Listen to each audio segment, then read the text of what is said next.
अस्सलामुअलैकुम, welcome to my kitchen. आज आपके साथ मैं बहुत ही मज़े की रेसिपी शेयर करने जा रही हूँ। बच्चों की फेवरेट रेसिपी है, बहुत आसानी से आप इसे घर में तैयार कर सकते हैं और ये बनकर बहुत ही मज़े के तैयार होते हैं और इसमें ज़्यादा इंग्रेडिएंट्स भी यूज़ नहीं होते।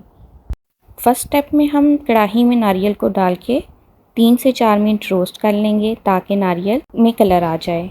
इसके बाद सेकंड स्टेप में हम उसी कढ़ाई में 1 कप चीनी और 2 कप दूध शामिल करेंगे और इसे मीडियम टू लो फ्लेम पे इतना पकाएंगे कि दूध गाढ़ा हो जाए, यानी कि हमने 2 कप दूध डाले हैं तो 1 कप दूध रह जाए। जब दूध हाफ रह जाए तो इसमें 2 टेबलस्पून मिल्क पाउडर के शामिल करेंगे। आप कोई भी मिल्क पाउडर यूज़ कर सकते हैं। इसके बाद इसे अच्छे से मिक्स करेंगे। इतने अच्छे से मिक्स करना है कि इसमें कोई गुठली ना बने। इसके बाद इसमें 2 कप नारियल का पाउडर शामिल करेंगे। हल्की आंच पे हम इसे मिक्स करेंगे और चम्मच मसलसल चलाएंगे ताकि ये थोड़ा सख्त हो जाए। ये अभी लिक्विड फॉर्म में है। ख्याल रखना है कि आंच हल्की ही हो और चम्मच भी मसलसल चलाएं। आप देख रहे हैं ये सख्त होना शुरू हो गया है। इसे मज़ीद 3 से 4 मिनट करेंगे। इसके बाद आंच बंद कर देंगे और इसे थोड़ा ठंडा होने देंगे ताकि बआसानी शेप दी जा सके। यहाँ पे इसका टेम्परेचर थोड़ा नॉर्मल हो चुका है, यानी कि नीम गर्म है। इतना होना चाहिए कि आप हाथ में पकड़ के बआसानी इसको शेप दे सकें। अगर ये ठंडा हो जाएगा तो फिर इसको शेप नहीं दी जा सकी।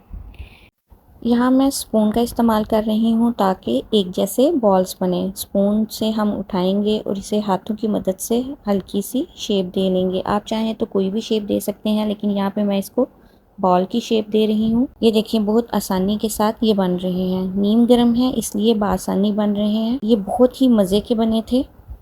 आप इस रेसिपी को ज़रूर ट्राई कीजिएगा। इसी तरह मैं तमाम बॉल्स तैयार कर लूँगी। कोकोनट बॉल्स रेडी हैं। अब इसकी कोटिंग के लिए चॉकलेट रेडी कर लेते हैं। ये टोटली ऑप्शनल है, आप इस बॉल को वैसे भी खा सकते हैं। यहाँ पे मैंने एक पैन में पानी को गर्म किया और उसके ऊपर शीशे के बाउल में चॉकलेट डाल देंगे और उसे मेल्ट होने देंगे। जब ये मेल्ट हो जाए चूल्हे से उतार के साइड पे रखेंगे और कोकोनट बॉल लेंगे और उसे अच्छे से डिप करते हुए चॉकलेट कोट करेंगे और इसे किसी प्लेट में रख देंगे। आप चाहें तो जस्ट चॉकलेट की कोटिंग भी कर सकते हैं। नारियल के बुरादे में कोट कर लेंगे। इसी तरह मैं कुछ चॉकलेट के साथ कोट करूँगी बॉल्स को और कुछ को दोबारा चॉकलेट को नारियल के साथ कोट कर लूँगी। अगर आप कोकोनट बॉल्स को चॉकलेट की कोटिंग नहीं करते तो आप किसी भी एक टाइट कंटेनर में इसे बाहर ही रख दें। फ्रिज में रखने से ये टाइट हो जाएंगे और अगर आप चॉकलेट कोट करते हैं तो आप इनको लाजमी फ्रिज में रखें। अगर आपको मेरी रेसिपीज़ अच्छी लगें तो मेरे चैनल को सब्सक्राइब करें और अपने फ्रेंड और फैमिली के साथ शेयर करें।